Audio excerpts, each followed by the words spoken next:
காதலை வெளிப்படுத்துவதற்கு பூமியில் எங்கும் இடமே இல்லாதது போல உயிரை பணயம் வைத்து ஒரு ஜோடி 1454 அடி உயரமுள்ள கட்டிடத்தில் ஏறி காதலை வெளிப்படுத்தியிருப்பது உலகை அதிர வைத்துள்ளது. வாருங்கள் இது குறித்து பார்க்கலாம்.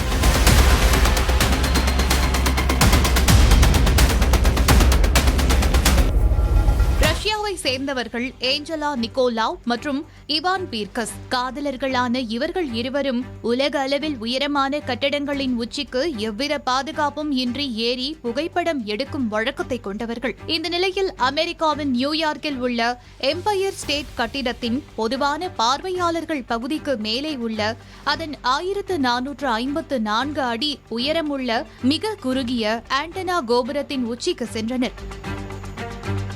அதாவது இவர்கள் இருவரும் கருப்பு உடையில் முகமூடி அணிந்து எவ்வித பாதுகாப்பு கயிறுகளும் இன்றி அதன் மீது ஏறி உள்ளனர். கோபுரத்தின் உச்சிக்கு சென்ற அவர்கள் உலக அமைதியை வலியுறுத்தி ஒரு பெரிய கருப்பு பதாகையை விரித்தனர். அதில் அதிகாரத்தின் மீதான காதலை விட காதலின் அதிகாரம் வெல்லும் போதுதான் இவ்வுலகம் அமைதியை காணும் என எழுதப்பட்டிருந்தது.